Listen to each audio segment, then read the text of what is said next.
Salam, hər vaxtınız xeyir olsun əziz izləyicilərim. Görünüşü, yuxalarının qat-qat olması insanı qorxutsa da, ancaq hazırlanması çox asandır. Bu səfər türk baklavası hazırladım. İstədim bu asanlıqla hazırlanan türk baklavasının reseptini sizlərlə bölüşüm. İndi isə keçək reseptin hazırlanmasına. Xəmiri yoğuracağım qaba 1 ədəd yumurta, 1 xörək qaşığı kərə yağı, 2 xörək qaşığı qatıq, 1 xörək qaşığı sirkə, 1 armud stəkan su və 1 armud stəkan duru yağı əlavə edib qarışdırıram. Bu reseptdə ümumi olaraq 4 stəkan yarım undan istifadə etdim, ancaq unu hissə-hissə əlavə edib yoğururam. Unun miqdarı keyfiyyətinə və növünə görə dəyişə bilər.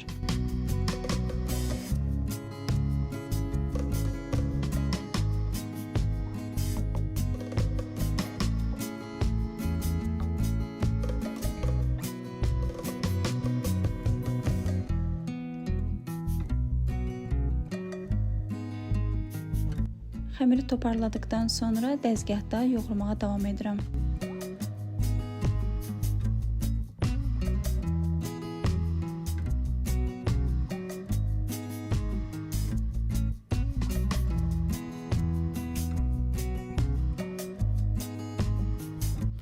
Sonda ələ yapışmayan, nə çox yumuşaq, nə də çox sərt olmayan xəmir alınır.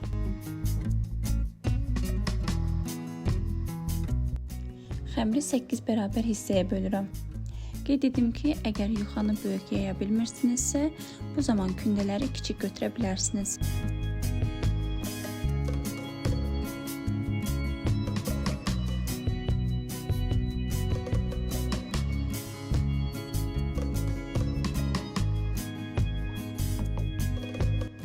Kündələri hazır etdikdən sonra bir-bir nişastaya bulayıb, təxminən şirniyyat boşqabı ölçüsündə açıram.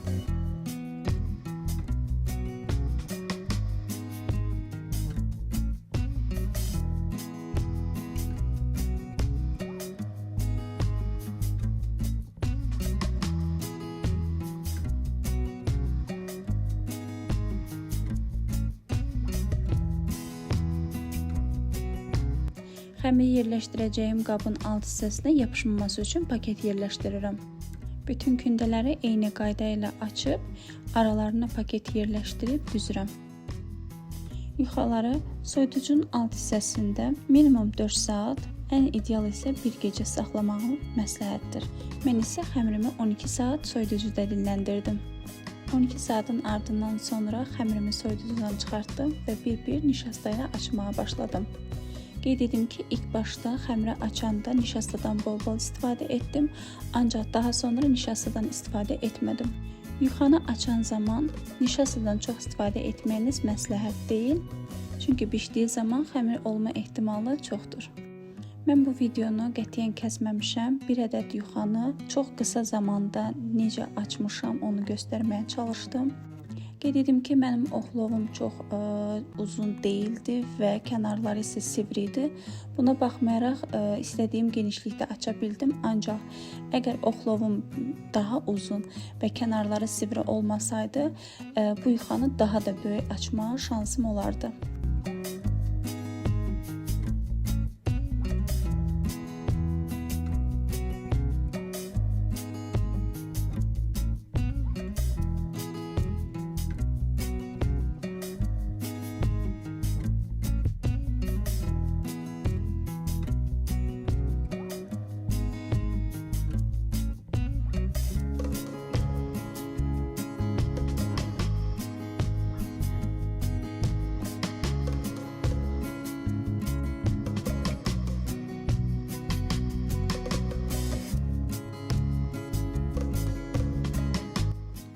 Bu yuxa sanki ipək parçanı xatırladır. Həqiqətən də çox gözəl bir yuxa alınır.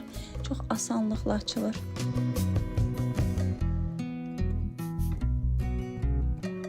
Və burada da yuxanın necə incə olduğunu sizlərə göstərməyə çalışıram.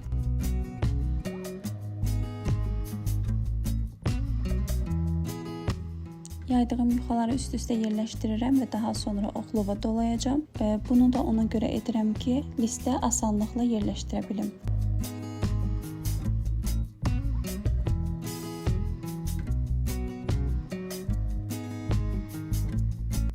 Listin ölçüsü 36'nın 28'ədir.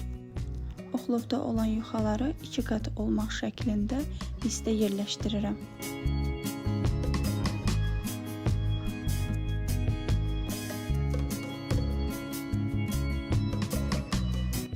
Artıq olan hissələrini isə kəsirəm.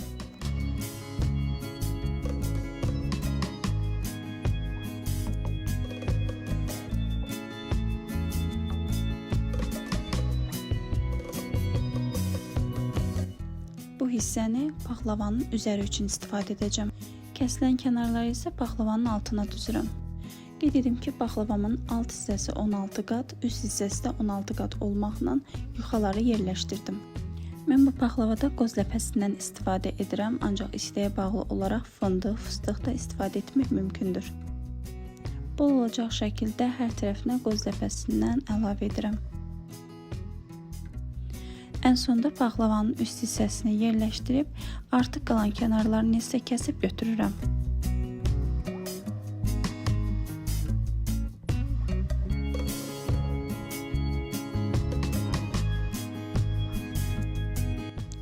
Üç barmaq aralığı ilə kəsirəm.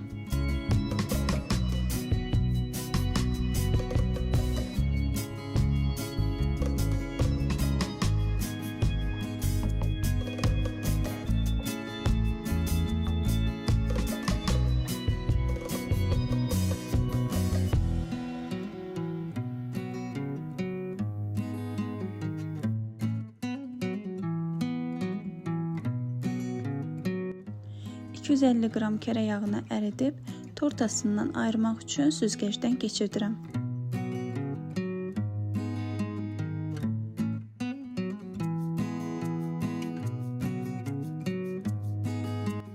Yağın hamısını paxlavanın hər tərəfinə gələcək şəkildə əlavə edirəm.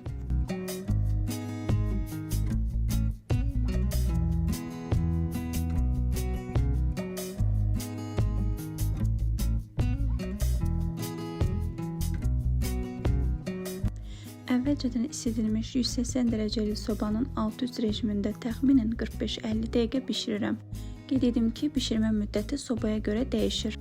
Üzəri tam qızardıqdan sonra paxlavanın alt qatına baxırıq. Əgər paxlavanın alt hissəsi qızarıbsa, deməli hazırdır və sobadan çıxardırıq. Paxlavanın şərbəti üçün 5 stəkan şəkər tozuna 5 stəkan su əlavə edib qarışdırıram. Ardıca 1 çimdik limon duzu əlavə edirəm. Limon duzunu 1-2 damla limon suyuna da əvəz etmək mümkündür. Mənim şərbətim təxminən 30 dəqiqə qaynadı. Şərbətin tam hazır olmasına videoda da göstərildiyi kimi çömçədən axan son damcıların ağır axması ilə bilmək mümkündür. Mənim sobamda paxlava təxminən 45-50 dəqiqəyə bişdi. Sobadan çıxartdığım paxlavanı 1-2 dəqiqə gözlətdikdən sonra isti şərbətini əlavə edirəm. Paxlavam qozlu olduğu üçün üzərini qoz ləpəsi ilə bəzəyirəm. Paxlava şərbəti canına çəkməsi üçün ən az 2 saat gözlədirəm.